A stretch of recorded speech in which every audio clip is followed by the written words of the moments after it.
Исәнмесез, балалар? Исәнмесез. Менә шулай татарча исәнләшүдән башланды дәрес. Укытучы Лиза Бикбаева бүген биредә очрашуның максатын аңлатты. Берәүләр беренче тапкыр, кемнәрнеңдер булганы бар. Ә менә татарча сөйләм теле барысы эчендә биредә беренче тапкыр яңгырый. Һәр экспонатның исемен ике телдә чагыштырып, кызыклы итеп аңлата барды укытучы. Олай гына да түгел, исләрендә калсын өчен кат-кат күмәкләп кабатладылар. Күпләр өчен озын колагның куян икәнлеге дә яңалык булды. Куян. Безнең алда ак куян. Чыршы. Безнең алда чыршы. Лиза Бикбаева менә шулай татар телендә җөмләләр төзергә өйрәтте. Билгеле, кайберләре җиңел әйтелде, ә кайсылары авырлык белән кабатланды. Матур экспонатларны туган телдә кабатлау үзе кызыклы. Хәтердә калдырырга да җайлырак диде укытучы. Нәкъ әлеге максатны күздә тоткан да Лиза Бикбаева. Монда музейда дәресләр җанлырак үтә. Күңеллерәк, алар күбрәк исләрендә калдыралар. Монда ике максат булып чыга. Тәрбияви максат, шәһәр турында күбрәк белергә, һәм күреп, җанлы иттереп, һәрбер сүзне исләрендә яхшырак истә хәтерләрендә калдыралар. Бер залдан икенче залга күчеп темалар алышына торды. Бер күргәзмәдә кышлар, хайваннар турында сөйләшүләр алып барылса, Медведь по-русски, а по-татарски кто-нибудь помнит? Да. Каю.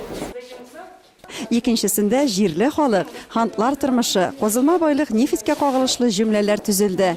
Лангипас, аның символы, гербындагы төсләрне истә калдырырга тырыштылар балалар. Ксения Тухтаманова катнаш гаиләдән. Сүзләрне татар телендә ялгышлыклар белән булса да кабатларга тырышуы мактауга лаек.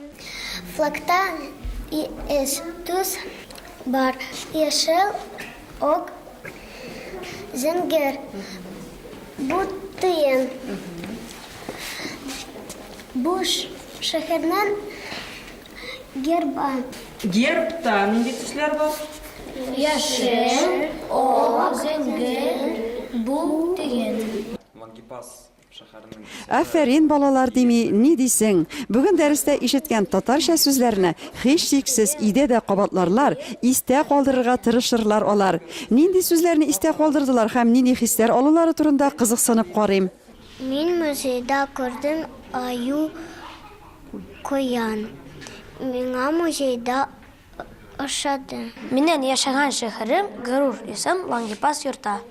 Лангипас ханты ителеннән тыйын йорту диеп тәрҗемә итә. Мин бүген музейда беренче тапкыр бу музей миңа бик охшады. Монда мин хан белән мансиларның тарихларын, аларның тормышларын, ничек яшәүләрен белдем.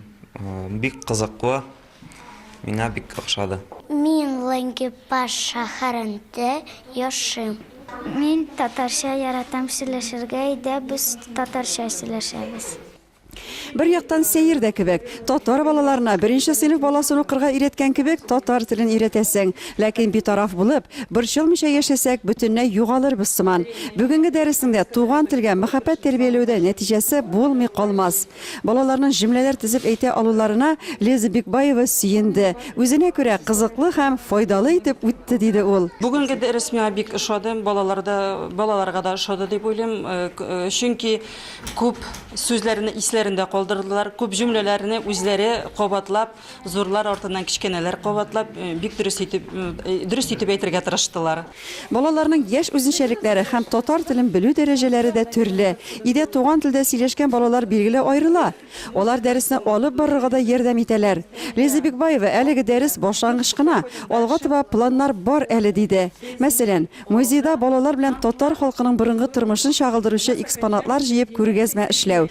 Киемнәр, милли ризыклар, милли бәйрәмнәр темаларына багышланачак алар. Димәк, телне өйрәнү, әби-бабаларыбызның борынгы тормышын өйрәнү белән үрелеп барачак.